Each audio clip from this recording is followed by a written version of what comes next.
दिलदार music present.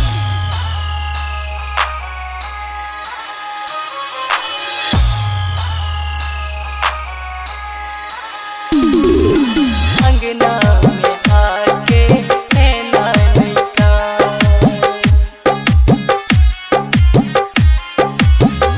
अंगना में आके नैना निका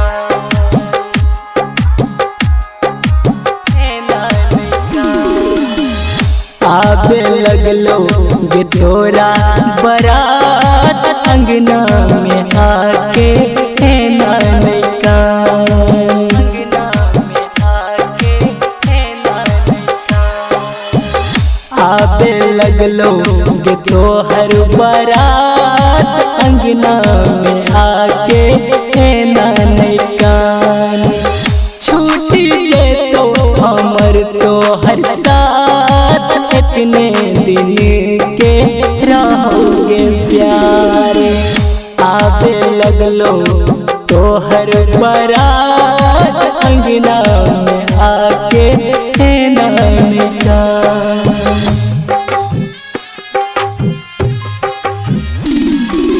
म्यूजिक बाय डीजे उमेश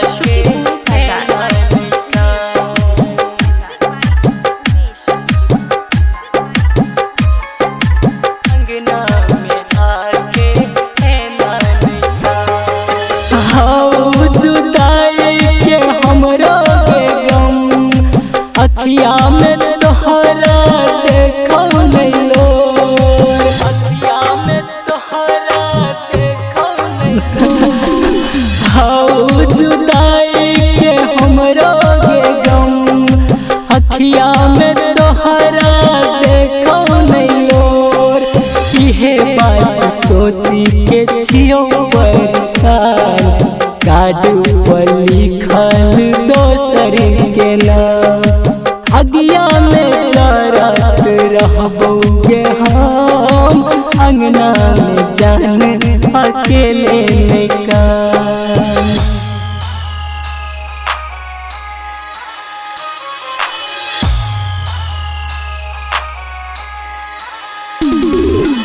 अंगना में आके नैना निकाल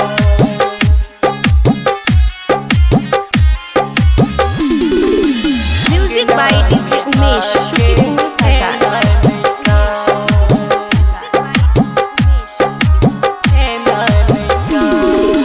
किस्मत में हमारा रहले न तूगे घुट घुट के जिया तो दीवाना तोहर गे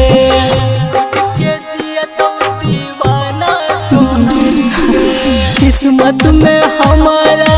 रहले न तूगे घुट घुट के जीतो दीवाना तोहर गे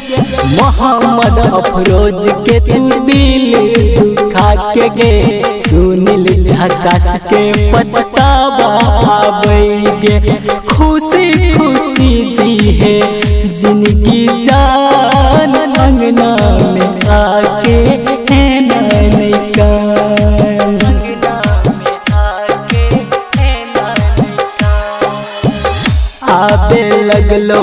गे तोहर बरात अंगना में आके नैना निकाल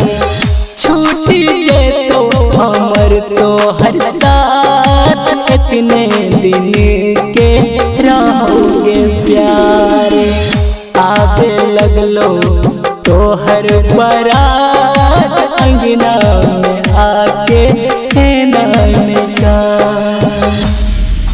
रिकॉर्डिंग बाय दिलदार म्यूजिक 98 178 34 5 83।